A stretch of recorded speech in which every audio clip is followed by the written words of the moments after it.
me something, it might just take the pain away.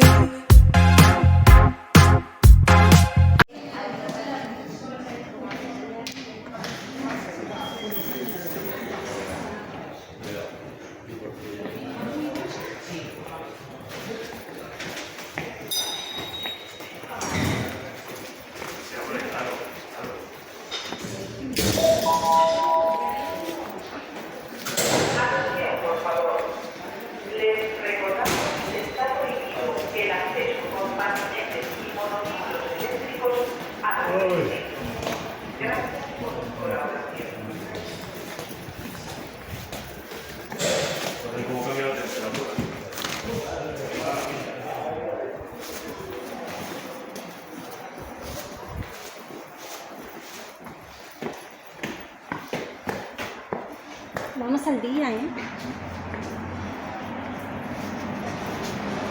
a comprar algo. Tararán, tararán, chan, chan. Ay, por Dios, por santo a mí. Cansada.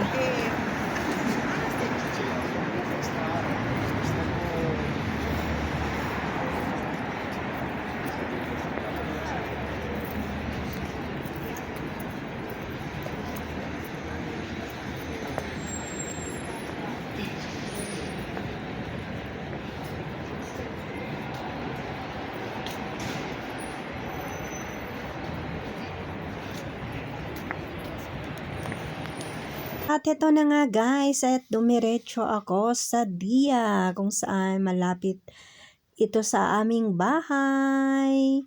Kaya dumaan na muna ako dito kasi bumili ako ng aking kailangan para sa pagluluto or sa mga kailangan naming anik-anik sa loob ng aming bahay. Siyempre, ang mansanas ng aking kayamanan hindi mawawala kasi lagi siyang nagbabaon guys ng mansanas.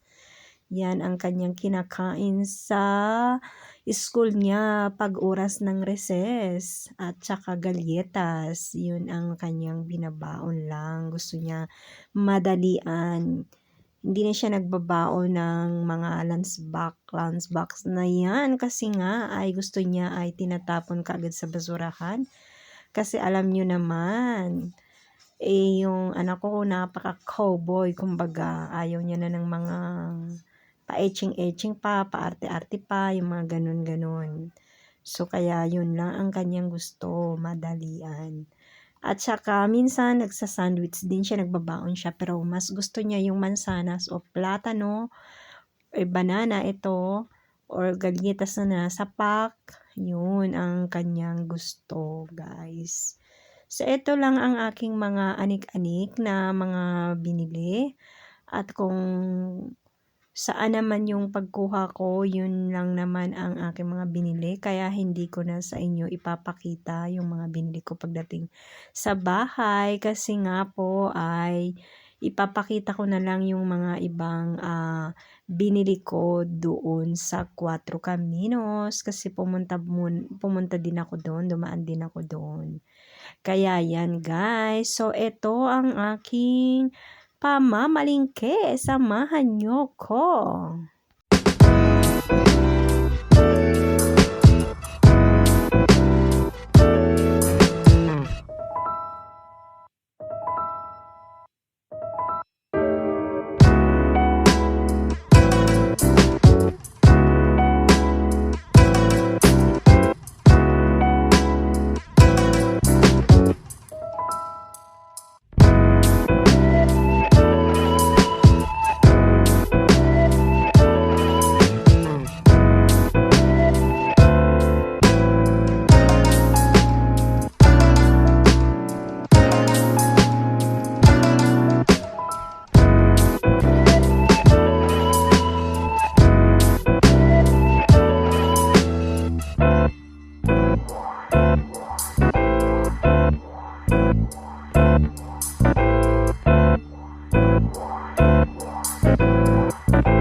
nakarating na nga tayo sa bahay at ito yung mga ipapakita ko sa inyo na mga binili ko doon sa Cuatro Caminos.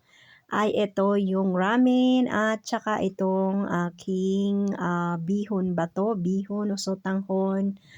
At saka yung malagkit na bigas. Bumili din ako niyan at saka toyo at yung aking tsokolate na siyempre paborito namin ito dahil alam nyo naman tong chocolate na to, talagang hindi mo makakalimutan ng lasa kahit nasa ibang bansa ka, kahit maraming tsokolate kung saan kami nandito ngayon. Nako, siyempre nakakamiss pa rin yung ating tsokolating chocolate, 'di ba? Sino pa naman hindi makakalimot sa lasang to na may peanut, then chocolate, 'di ba? At saka ito nga yung aking malagkit na bigas, yan.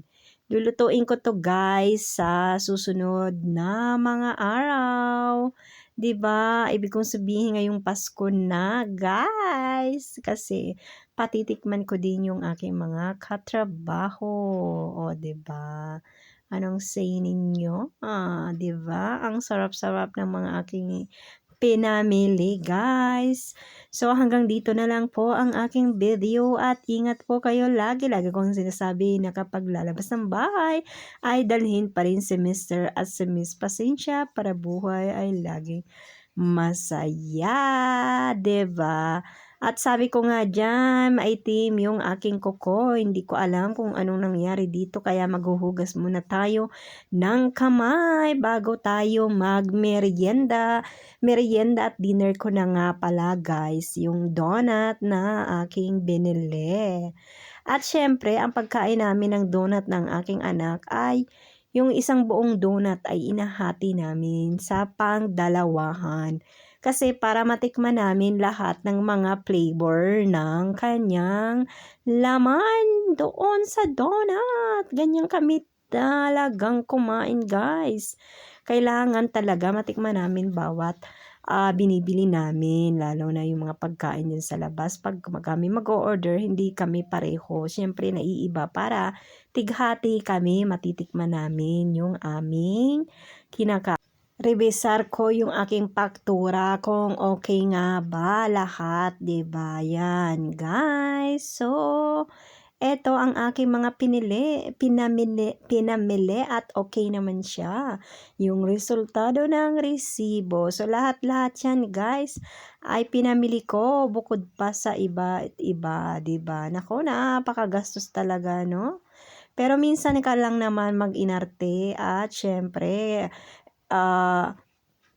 deserve naman nating kumain ng kahit papano itong Dunkin' Donut, Bikini Man, 'di ba? So, eto na nga. Siyempre, hindi naman lahat laging trabaho ng trabaho tayo, 'di ba? Magluho-luho naman tayo kahit papano, kahit sa pamamagitan lang ng pagkain. Makain natin yung gusto nating makain, 'di ba?